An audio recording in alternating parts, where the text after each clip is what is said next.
오늘 말씀에서는요, 하나님께 쓰임받던 기드온이 서서히 이렇게 타락해 가는 모습들이 나옵니다. 여러분, 신앙은요, 끝까지 믿음의 길을 걸어가는 것입니다. 저와 여러분 끝까지 믿음의 길을 걸어갈 수 있기를 바랍니다. 1절 말씀 보겠습니다. 에브라임 사람들이 기드온에게 이르되 내가 미디안과 싸우러 갈 때에 우리를 부르지 아니하였으니 우리를 이같이 대접함은 어찌 됨이냐 하고 그와 크게 다투는지라. 에브라임 지파는요, 미디안 연합군과의 전쟁이 끝난 후에 기드온에게 따졌습니다. 기드온이 미디안 그 연합군과 싸우러 갈 때 자신들을 부르지 않았다라는 것에 대해서 불만을 이야기했습니다. 에브라임 지파는 전쟁에서 자신들을 소외시킨 것에 대해 기분이 나빴습니다. 물론 어제 말씀 보면요, 끝부분에 도망가는 그 미디안 연합군을 에브라임 지파에게 진멸할 것을 부탁해서 또 에브라임 지파가 도망가는 이제 미디안 그 연합군들을 진멸하는 장면이 나오죠. 그러나 이 에브라임 지파는 그게 마음에 안 든 겁니다. 이렇게 전쟁에서 다 이겨서 도망가는 그 패전병 그들을 진멸하는 그런 쪽으로 우리 지파를 사용한 것에 대해서 기분 나쁜 거예요. 좀 중요한 일을 주지 그렇게 뭐 하찮은 일을 우리한테 맡겼냐, 우리 지파를 무시한 거냐, 이렇게 생각한 거죠. 왜냐하면 에브라임 지파는 자신들이 12지파, 이스라엘 12지파 중에서 가장 강한 지파라고 생각하고 자부심이 있었습니다. 그렇기 때문에 이 중요한 전쟁에서 우리가 주도적으로 이 전쟁을 했어야지, 전쟁 다 끝나고 이제 저 패전병들 도망가는 거 저들이나 잡으라 하고 하는 것이 기분 나쁜 거예요. 그래서 와서 따진 겁니다. 우리는 뭘로 보고 이렇게 무시하냐라는 거죠. 혹시 우리 모습 중에 이 에브라임 지파와 같은 모습은 없습니까? 예. 교회 일에서 중요하고 큰 일은 안 맡기고 내가 보기에 뭐 별로 중요하지 않은 일만 맡기고, 하나님 일은 다 중요하죠. 예. 근데 그렇게 생각할 수 있는 거예요. 또 내가 그래도 이 정도는 일을 해야지, 이게 큰 일만 생각하고 작은 일은 하찮게 여기는, 그래서 어떤 중요한 일에 자기를 이렇게 부르고 함께 일하지 않으면 기분 나빠하고 내 의견을 받아들이지 않은 것에 대해서 이렇게 화를 내고 불평하고 그러한 모습은 없습니까? 자신을 인정해주지 않고 자신을 불러주지 않으면 서운하고 속상해서 일이 잘 되어도 불만과 불평은 같지는 않습니까? 공동체를 세우는 데 있어서 참 중요한 것 중에 하나가 겸손한 마음입니다. 겸손한 마음. 에브라임 지파는 이러한 겸손이 없었죠. 나중에 이제 뒤에 나오면 또 에브라임 지파가 이러한 질투와 또 이러한 교만함 때문에 또 큰 어려움과 고통을 겪게 됩니다. 저와 여러분은 늘 겸손하게 하나님께서 맡겨주신 그 일에 늘 감사하면서 겸손하게 주어진 일에 충성할 수 있는 우리 모두가 되기를 바랍니다. 2절과 3절입니다. 기드온이 그들에게 이르되 내가 이제 행한 일이 너희가 한 것에 비교되겠느냐. 에브라임의 끝물 포도가 아비에셀의 만물 포도보다 낫지 아니하냐.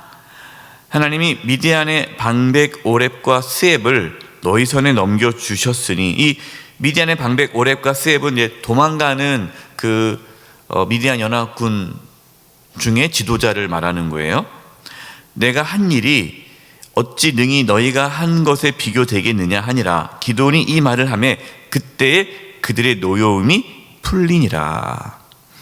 기드온에게 와서 따지고 불만을 얘기하고 막 이렇게 얘기했던 그 에브라임 지파에게 기드온은 그들의 말을 존중해 줬어요. 그러면서 이렇게 얘기하는 거예요. 무슨 소리입니까? 여러분, 에브라임 지파가 한 일이 그게 얼마나 중요한 일인지 모릅니다. 제가 한 일은 여러분이 한 일에 비하면 아무것도 아닙니다.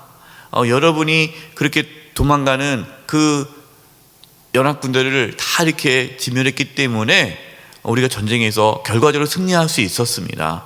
정말 큰일을 했습니다 하고 이 에브라임 지파를 이렇게 세워주는 거예요. 예. 그분들의 그 불평과 원망을 무시하거나 뭐 하나님의 일에 뭐 크고 작은 일이 어디 있습니까 하고 주어진 일에 열심히 하십시오 뭐 이렇게 교만합니까 이렇게 얘기한 것이 아니라 다독거려주고 훌륭한 일을 했다. 당신들이 한 일에 비하면 내가 한 일은 아무것도 아니다 라고 이렇게 격려해 주었어요. 기드온은 지도자였지만 겸손하였고 다른 사람을 잘 품어주고 이해해 주었습니다. 지도자는 다른 사람들의 말에 귀를 기울일 줄 알아야 돼요. 특히 자신에게 불만을 이야기하는 분들의 이야기를 들을 수 있어야 합니다. 저도 그렇게 하려고 하는데 사실 뭐 쉽지가 않죠. 여러분의 자녀가 부모님에게 아빠는 이게 문제예요. 저는 아빠 이것 때문에 제가 마음에 상처를 받아야 할 때 야, 네가 문제지 아빠가 문제냐 이렇게 보통 나오기 쉽죠. 예, 그게 어렵습니다. 그러나 우리 자녀를 만나거나 또 여러분이 직장에서 여러분 상사인데 같이 일하는 그 직급이 낮은 그 직원이 상사인 나한테 막 따지고 뭐 할 때 사실 받아들이기가 어렵습니다. 그러나 지도자는 그것을 참고 받아들일 수 있어야 돼요. 저도 많이 애쓰려고 하는데 쉽지는 않죠. 그러나 여러분 늘 다른 사람들의 어떠한 불만과 불평 또 어떠한 것에 대한 이야기를 할 때에 들을 수 있는 귀가 있어야 돼요. 기드온은 300명의 용사들을 데리고 도망가는 미디안 군대를 추격하였습니다. 근데 요단 동편으로, 요단 동편과 서편이 있잖아요. 이제 이 미디안 군사들이 이제 요단 동편으로 도망가 버린 거예요. 요단 동편으로 도망간 미디안 군대를 쫓아갑니다. 300명의 용사들이. 얼마나 피곤하겠어요? 지치겠어요? 그러니까 기드온 요단 동편에 있는 숫곳과 분느엘에 도착해서 그곳에 있는 이스라엘 자손들에게 우리가 피곤하니 먹을 것을 달라. 지금 우리가 미디안 그 왕들을 쫓아가고 있는데 우리에게 먹을 것을 달라. 그러나 숫곳과 분느엘에 있던 이스라엘 자손들은 기드온을 돕지 않습니다. 왜 기드온을 돕지 않냐면 요단 동편 쪽에 있는 이 이스라엘 사람들은 끊임없이 이 미디안 족속에게 공격을 당해요. 그렇기 때문에 자신들이 지금 이렇게 미디안 왕들이 지금 도망가고 있지만 그러나 언제든지 또 다시 미디안이 다시 힘이 강해져서 자신들을 괴롭힐 수 있거든요. 그럼 그때 미디안 이 왕들이 너희가 우리를 돕지 않고 우리를 쫓아오는 저 이스라엘을 도왔기 때문에 너희들 가만두지 않겠다라는 보복이 올 수 있기 때문에 이 숫곳과 분우엘에 있던 이스라엘 자손들은 재는 거죠. 어디가 더 힘이 있을까? 근데 뭐 보십시오. 지금 기드온 용사는 300명 용사들이에요. 그러니까 300명이 와가지고 추격하겠다는데 지금 도망간 그 미디안 연합군들은 10,000명이 넘거든요. 그러면 숫자적으로도 훨씬 더 도망간 인원이 많은데 전쟁에서 이길 가능성이 없는 거예요. 그렇기 때문에 거절을 합니다. 숫곳과 분느엘에 있던 이스라엘 자손들은 자신들의 안위를 위해서 위험한 일을 거부하였습니다. 혹시 우리도 자신의 안위를 위해 어려움에 처해 있는 성도와 이웃들을 외면하고 있지는 않습니까? 자신에게 어려움이 올지라도 하나님의 뜻이라면 기꺼이 그 일에 함께 동참할 수 있는 그런 믿음의 사람들이 될 수 있기를 바랍니다. 기드온은 자신들을 돕지 않았던 그 숫곳과 분헬에 있던 이스라엘 자손들을 저주합니다. 전쟁에 승리하면 보복할 것이다 라고 말을 하고 가죠. 그리고 결국 전쟁에 승리한 후에 기도는 돌아와서 이 숫곳과 또 분헬에 있는 사람들을 징벌을 합니다. 이게 16절 17절이에요. 그 성읍의 장로들을 붙잡아 들가시와 찔레로 숫곳 사람들을 징벌하고 분헬 망대를 헐며 그 성읍 사람들을 죽이니라. 여러분, 이런 모습이 하나님께서 기뻐하는 모습일까요? 나한테 호의를 베풀지 않았다고, 나를 도와주지 않았다고, 나를 기분 나쁘게 했다고 보복하고 복수하고, 여러분, 이 모습들이 하나님께서 기뻐하는 모습은 아니죠. 특별히 이 숫곳과 분헬에 있는 이 사람들은 이스라엘 자손들이에요. 요단 동편에 살고 있는 이스라엘 자손들입니다. 여러분, 가만히 말씀 보면요, 기도원이 사람에 따라 편애를 하는 게 좀 있습니다. 에브라임 지파는 강한 지파거든요.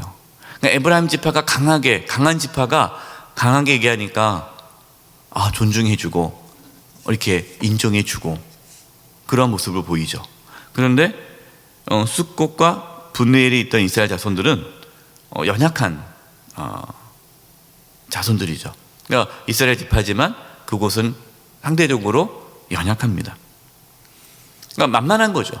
그러니까 힘 있는 사람에게는 예 하고, 만만한 사람에게는 무자비한 모습이 이 기도원의 모습이다라는 거죠. 여러분, 우리는 누구를 만나도 자신보다 남을 낮게 여겨야 됩니다. 사람을 가려가며 대하면 안 되고요. 내가 누구를 만나도 존중하고 그렇게 해야 돼요. 특별히 자신에게 고통을 주고 아픔을 주었던 자들에게 긍휼을 베풀어야 됩니다. 원수는 누가 갚으십니까? 하나님이 갚으십니다. 지난 주일에 말씀이 나눴던 것처럼 우리는 선으로 악을 이겨야 돼요. 19절입니다. 그가 이르되 그들은 내 형제들이며 내 어머니의 아들들이니라. 여호와께 살아계심을 두고 맹세하노니 너희가 만일 그들을 살렸더라면 나도 너희를 죽이지 아니하였으리라 하고. 기도원이 이제 세바와 살무나, 이 미디안 왕들이죠. 세바와 살무나를 죽이는 이유가 뭐라고 말씀하고 있습니까? 너희들이 우리의 형제들을 죽였다. 그러니까 자신의 혈육, 어머니의 아들들, 내 형과 내 동생과 이러한 우리 친족을 너희들이 죽였다. 그래서 내가 너희를 죽인다. 만약에 너희가 그 우리 친족을 죽이지 않았더라면 내가 너희를 죽이지 않았을 것이다. 여러분, 가만 보세요. 기도는 하나님의 뜻에 따라 행동하는 것이 아니라 개인적인 복수심에 따라 행동하고 있어요. 끝까지 지금 이 세바 살무나를 쫓아가서 붙잡아서 죽이려고 하는 이유가 뭡니까? 복수심 때문이에요. 복수심. 기도는 하나님을 이용해서 내가 하나님의 뜻대로 살아갑니다 하지만 그 이면에는 개인의 어떠한 복수를 하기 위해서인 거예요. 여러분, 우리가 그렇게 하나님의 일을 할 수 있습니다. 하나님의 뜻을 내세우면서 사사로운 감정에 따라 행동해서는 안 돼요. 내가 친하고 내가 좋아하는 사람은 도와주고 내가 싫어하는 사람은 안 된다 그렇게 하고, 우리가 하나님 일을 할 때 내가 친한 사람은 이 정도는 할 수 있습니다 하고, 별로 안 좋은 친하지 않은 사람은 우리가 원칙대로 해야 됩니다 하면서 또 막고, 그러면 안 된다는 거예요. 내 어떠한 사사로운 감정에 따라 하나님의 일을 해서는 안 된다라는 것이죠. 기도는 이러한 개인의 어떤 복수심을 이루기 위해 하나님을 이용한 모습을 보게 됩니다. 21절입니다.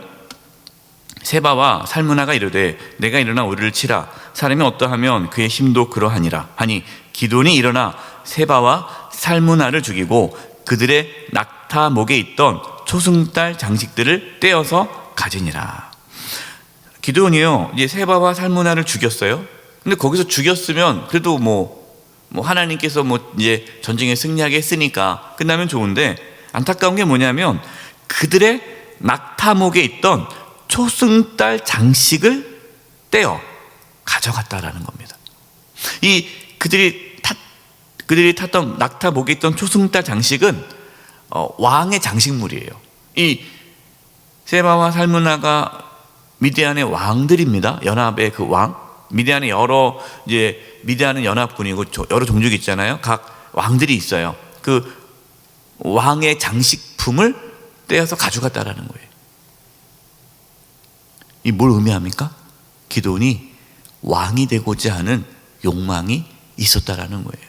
자신도 이 이방인 왕처럼 뭔가 이렇게 사람들 앞에 내가 이런 사람이다라는 것을 보여주고 싶은, 나를 과시하고 싶은 그 욕망이 있었다라는 거죠. 결국 이러한 기드온의 슬금슬금 올라오는 그러한 영적인 연약함으로 인해서, 타락으로 인해서 이제 내일 말씀 보면은 이제 무너져가는 모습을 보게 됩니다. 우리는 하나님께서 주신 승리로 인하여서 영적인 타락이 오지 않도록 경계해야 합니다. 승리 후에 영적인 타락이 올 수 있어요. 승리한 후에도 늘 겸손히 하나님의 뜻을 따라 순종하는 저와 여러분 되시기를 간절히 축원드립니다. 기도하겠습니다. 하나님 아버지, 저희가 늘 겸손하게 해주시고 누구를 만나도 나보다 낮게 여기며 겸손하게 살게 해주시고, 우리의 사사로운 감정에 따라 일을 처리하는 것이 아니라 하나님의 뜻을 쫓아가며 순종하며 살게 해 주시옵소서. 예수님의 이름으로 기도드립니다. 아멘.